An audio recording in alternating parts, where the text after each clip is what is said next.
Hi అండి, welcome to my channel. ఈరోజు నేను లంచ్లోకి గుత్తొంకాయ కర్రీ ఉల్లికారంతో చేస్తున్నానండి. ఒకసారి నేను చేసే విధంగా ట్రై చేసి చూడండి. ఫస్ట్ పాన్ పెట్టుకొని ఒక 2 స్పూన్స్ ఇలా ఆయిల్ వేసేసుకున్నాం. అది హీట్ అవ్వాలి. వంకాయల్ని నేను ఇలా కట్ చేసుకున్నానండి. కట్ చేసుకొని సాల్ట్ వాటర్లో వేసాను. ఇవి దీంట్లో వేసేసుకుందాం. వంకాయలు నీళ్ళు ఇలా పిండేసేసి వేసేసుకుందామండి.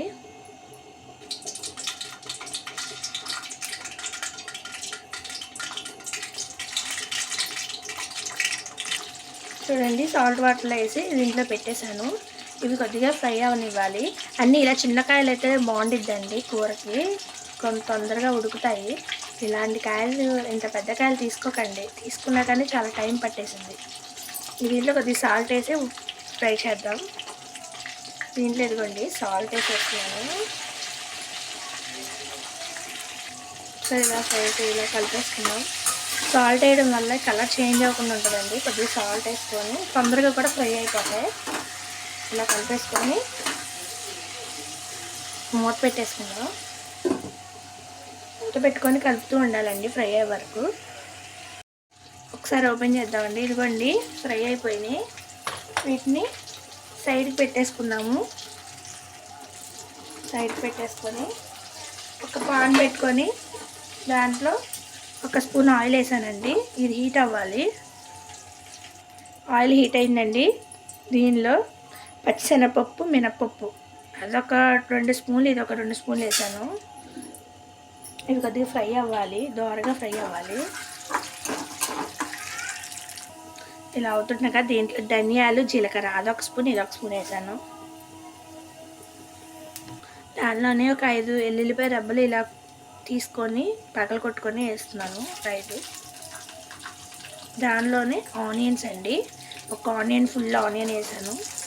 ఇది మొత్తం ఫ్రై అవ్వాలి, బాగా రెడ్ కలర్లోకి వచ్చే వరకు కొద్దిగా ఫ్రై చేసుకున్నాం. ఆనియన్ కొంచెం మెత్తబడే వరకు ఉంచితే చాలండి. ఈ ఫ్రై అయిపోయినాయి కదా, ఇది కొద్దిగా మెత్తబడితే చాలు. తీసేద్దాం, అక్కడ పెట్టేసుకుంటాం. ఇలా కొద్దిగా మెత్తబడితే చాలు ఆనియన్. ఇంకా కొద్దిగా సేపు ఇది గ్యాస్ ఆఫ్ చేసేసుకొని చల్లారనిద్దామండి. ఒక మిక్సీ జార్లోకి ఇందాక మనం ఫ్రై చేసుకున్న మిశ్రమం ఉంది కదండి, ఇది దీంట్లో వేసేసుకుందాం.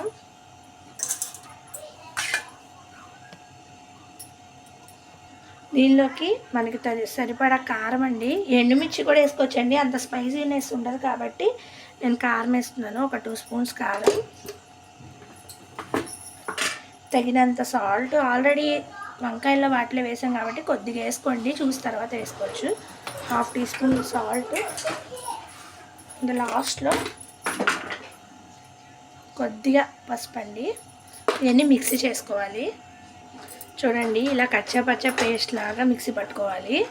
దీన్ని వంకాయలో స్టఫింగ్ చేసుకుందాం. ఇందాక చేసుకున్న వంకాయలు ఉన్నాయి కదండి, ఫ్రై చేసుకున్న వంకాయలు దీంట్లో స్టఫింగ్గా పెట్టేద్దాం. ఇలా తీసుకొని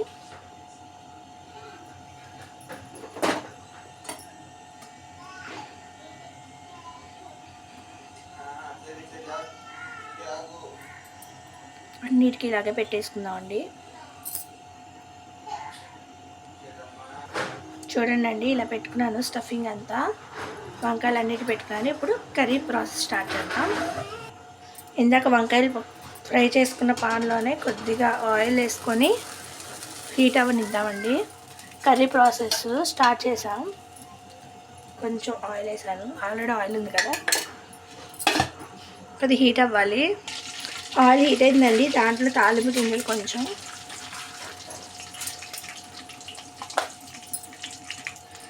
ఒక పచ్చిమిర్చి అండి కట్ చేసింది, ఆనియన్స్ ఇలా సన్నగా తరిగినవి వేసుకోవాలి. సన్నగా తరుముకోండి. అవి కొద్దిగా ఫ్రై అవనివ్వాలండి.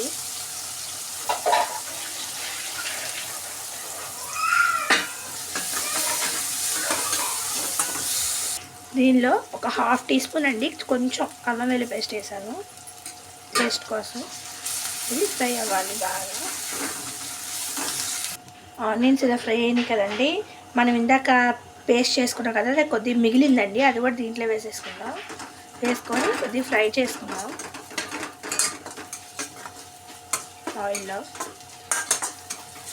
గ్రేవీ కింద రావాలనుకుంటే కొంచెం ఇలా వేసుకోండి. ఫ్రై కింద కావాలనుకుంటే ఏం వేయవసరం లేదండి. ఈ పేస్ట్ మిగిలింది కదా, కొద్దిగా ఆయిల్ వేసేసి ఇలా ఫ్రై చేసేసుకొని వంకాయలు దీంట్లో వేసేసుకోండి. మీకు దగ్గర ఉంటే కరివేపాకు వేసుకోండి అండి, బాగుంటుంది ఫ్లేవర్. నేను వేయలేదు. ఇంకా వంకాయలు దీంట్లో వేసేసుకుందాం అన్నీ.